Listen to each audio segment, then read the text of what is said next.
রাধে রাধে সুধী ভক্তবৃন্দগণ, একাদশী ব্রতের কথা শুনদিয়া মন।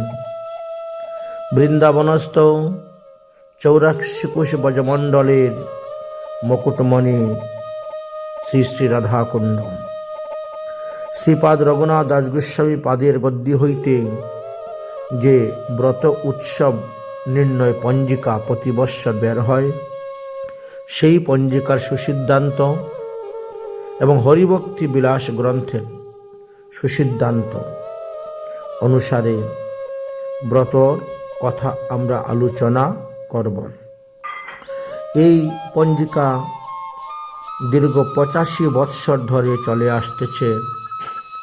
রঘুনাথ দাস গোস্বামী পাদের গদ্যের যে সমস্ত পণ্ডিতগণ, মহাজনগণ, পরম বৈষ্ণবগণ, মহাত্মাগণ আছেন, তাদের সুসিদ্ধান্ত অনুসারে তারাও হরিভক্তি বিলাসে সিদ্ধান্ত নিয়ে এসে পঞ্জিকা নির্ণয় করে আমাদেরকে দিয়েছেন। তাই সেই একাদশীর বার্তা আমরা আজকে আপনাদেরকে শোনাব, আপনারা শ্রবণ করবেন। ষটতিলা একাদশী ব্রত সম্পর্কে আমরা কিঞ্চিত আপনাদের নিকটে বর্ণন করব। এই বৎসরে আমাদের ষটতিলা একাদশী ব্রত পড়েছে পৌষ সংক্রান্তি দিবসে, অর্থাৎ মাঘ কৃষ্ণপক্ষর যে একাদশী তাকে ষটতিলা একাদশী বলা হয়। 29শে পৌষ 1432 সন, ইংরেজি তারিখ হলো 14ই জানুয়ারি 2026 বুধবার। শ্রী ষটতিলা একাদশী ব্রত পড়েছে এই দিন। মকর সংক্রান্তি পড়েছে, এই জন্য এই দিন পিঠা ছিঁড়া খাওয়া যাবে না, তারপরের দিন খেতে হবে। ষটতিলা একাদশী ব্রততে তিল দানও করা যায় না, যেহেতু তিল পঞ্চশস্যের মধ্যে পড়ে।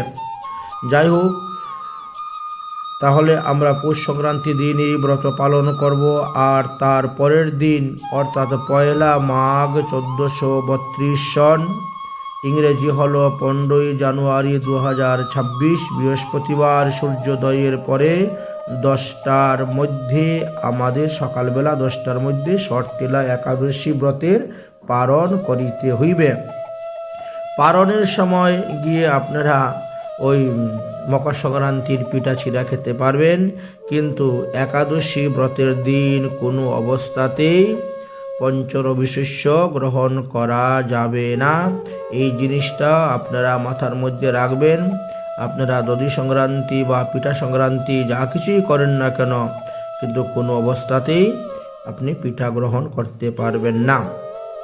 সূর্যোদয়ের কথা বললেন যে ওই দিন সূর্যোদয় সম্পর্কে আলোচনা করছেন। সূর্যোদয় মথুরাতে সূর্যোদয় সকালে 7টা 15 মিনিটে এবং কলকাতায় সূর্যোদয় হলো 6টা 42 মিনিটে। এইভাবে যেখানে যেখানে সূর্যোদয়ে যেভাবে হয়, সূর্যোদয়ের পরেই আপনারা পালন করবেন। পালন করার সময় মহাপ্রসাদ হাতে নিবেন, নিয়ে আপনারা বলবেন তব প্রসাদ ও শিকারাত কৃত্যং ইয়ত পারণং মায়া ব্রতে অনেন সন্তুষ্ট স্বস্তি ভক্তি প্রয়োশ্চুমে। উপরে যেটা দেওয়া আছে এটা হলো সংকল্প মন্ত্র, অর্থাৎ দশমী দিন সংকল্প করতে হয়। একাদশ্যাং নিরাহার স্থিতা অহম অপরে অন্যে বক্ষ্যামি পুণ্ডরীকাক্ষ শরণম মে ভবশ্চুতে। এই সংকল্প মন্ত্রটা দশমী দিন করতে হয়। আর পালনের মন্ত্রটা দ্বাদশী দিন বা ত্রয়োদশী দিন যখন যেটা পালন হয় সেই অনুসারে পালনের মন্ত্র করতে হয়। প্রত্যেকটি একাদশীতেই আপনাদেরকে আপডেট দেওয়া হচ্ছে সংকল্প মন্ত্র এবং পালনের মন্ত্র। কোন দিন পালন করবেন, কতটার সময় পালন করবেন, এই বিষয়ে বিস্তারিতভাবে আলোচনা করা হয়েছে। সব তিথি বিস্তারের কথা পঞ্জিকা অনুসারে আপনাদেরকে জানিয়ে দেওয়া হচ্ছে যে 28শে পৌষ 1432 সন, ইংরেজিতে 13ই জানুয়ারি 2026 মঙ্গলবারে দশমী অপরাহ্ন 4টা 15 মিনিট পর্যন্ত ছিল। তারপরে একাদশী ব্রত লেগেছে। 29শে পৌষ 1432 বাংলা, ইংরেজি 14 জানুয়ারি 2026 বুধবারে একাদশী ব্রত সন্ধ্যা 6টা 24 মিনিট পর্যন্ত ছিল, তারপরে দ্বাদশী লেগেছে। এই জন্য বুধবারের ব্রতটা একাদশী সংযুক্ত দ্বাদশী ব্রতই হইবে। পৌষ সংক্রান্তি দিবসের ব্রতর কথা বলা হচ্ছে। তারপরে হলো পারণের কথা বলা হয়েছে যে পয়লা মাঘ 1432 সন অর্থাৎ 15 জানুয়ারি 2026 বৃহস্পতিবার রাত্রি 8টা 34 মিনিট পর্যন্ত আছে দ্বাদশী সত্যতাপীয়। সকালে সূর্যোদয়ের পর 10টার মধ্যে ব্রতের পালন করতে হইবে। এবং পরবর্তী একাদশীর আপডেটের কথাও আপনাদেরকে জানিয়ে দেওয়া হচ্ছে যে পরবর্তী যে এটা ভৌমি একাদশী বা জয়া একাদশী পর্বে সেটা হলো 15 মাঘ 1432 সন 29 জানুয়ারি 2026 বৃহস্পতিবার। রাধে রাধে।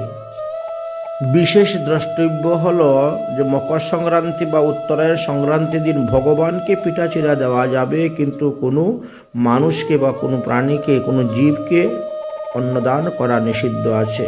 এবং সেই দিনের ভোগের ক্ষেত্রে একমাত্র গৌরাঙ্গ নিত্যানন্দ অদ্বৈত শ্রীকৃষ্ণেরই ভোগ লাগবে। গদাধর পণ্ডিত, শ্রীবাস পণ্ডিত বা সরগোস্বামী গুরুবর্গকে এই পিঠাচিরা ভোগ দেওয়া যায় না, কারণ নবদ্বীপ লীলায় হয় না। তবে বৃন্দাবনে সিদ্ধ স্বরূপে, মঞ্জুরি স্বরূপে একাদশী ব্রত নাই, সেইখানে দেওয়া যায়। এই সমস্ত বিধিবিধান বজায় রেখে যদি কেউ একাদশী দিবসেও পঞ্চ সবিশস্য ভগবানকে ভোগ দেয়, তাহলে সেখানে তাহার দুঃসবহ হয় না। যে জানে না, শুনে না, বুঝে না, তাহলে সেখানে সে অপরাধে পড়বে। অতএব সাধুগুরু বৈষ্ণবের সঙ্গ করে জেনে শুনে বুঝেই আপনারা সেইভাবে ধর্মপথে অগ্রসর হন। রাধে রাধে।